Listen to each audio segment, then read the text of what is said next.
Videos देखने के लिए सब्सक्राइब करें जनसत्ता.com, बेल आइकन दबाकर पाएं लेटेस्ट नोटिफिकेशन।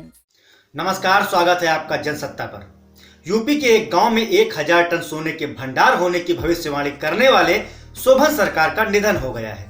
शोभन सरकार ने बुधवार सुबह 5 बजे अपने आश्रम स्थित आरोग्य धाम अस्पताल में अंतिम सांस ली। बाबा के निधन की खबर लगते ही उनके चाहने वालों में शोक की लहर दौड़ गई।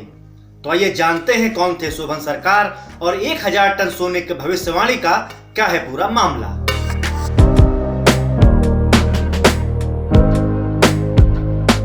दरअसल अक्टूबर 2013 में शोभन सरकार ने दावा किया था कि यूपी के उन्नाव में राजा राव रामबख्श सिंह के किले में 1000 टन सोने का खजाना दबा हुआ है।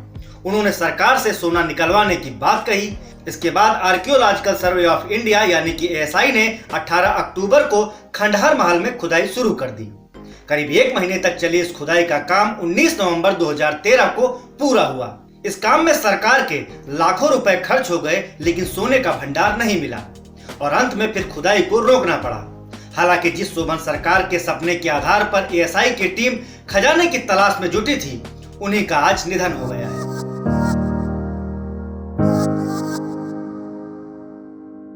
आपको बता दें कि जिस समय सोने की तलाश में खुदाई चल रही थी, उस समय देश ही नहीं बल्कि विदेश की मीडिया में भी डोंडिया खेड़ा गांव चर्चा का विषय बन गया था। विदेशों से पत्रकारों की टीम यहां पहुंच रही थी और पूरे देश की मीडिया कई दिनों तक यहां डेरा डाले हुए थी। लेकिन जब यहां कुछ नहीं मिला तो केंद्र व प्रदेश सरकार की जमकर किरकिरी भी हुई। तत्कालीन विश्व हिंदू परिषद के नेता अशोक सिंघल ने कहा था कि सिर्फ एक साधु के सपने के आधार पर खुदाई करना सही नहीं है। वहीं खजाने की तलाश में हो रही खुदाई के दौरान कई दावेदार भी सामने आ गए, जिन्होंने राजा राव रामबख्श के वंशज होने का दावा किया और कई ग्रामीणों ने भी सोने पर मालिकाना हक जताया था।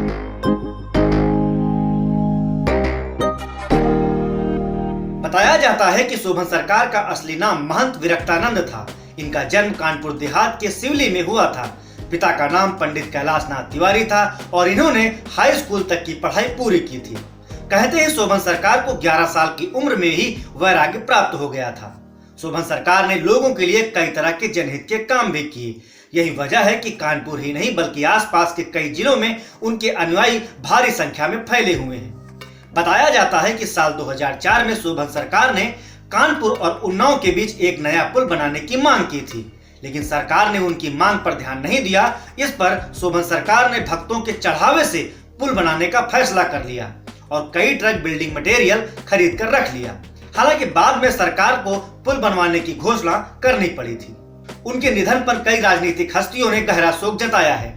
सपा सुप्रीमो अखिलेश यादव ने ट्वीट कर शोक जताया और कहा, शोभन सरकार स्वामी विरक्त आनंद जी महाराज का देहावसान अत्यंत दुखद है।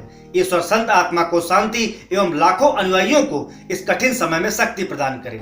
इसके अलावा प्रसपा अध्यक्ष शिवपाल यादव ने भी उनके निधन पर गहरा शोक जताया है। तो ये थी 1000 टन सोने का दावा करने वाले शोभन सरकार के निधन पर हमारी यह रिपोर्ट। आपको हमारी यह रिपोर्ट कैसी लगी हमें बताएं कमेंट बॉक्स में। साथ ही साथ देश और दुनिया से जुड़ी हर खबर के लिए बने रहें जनसत्ता के साथ।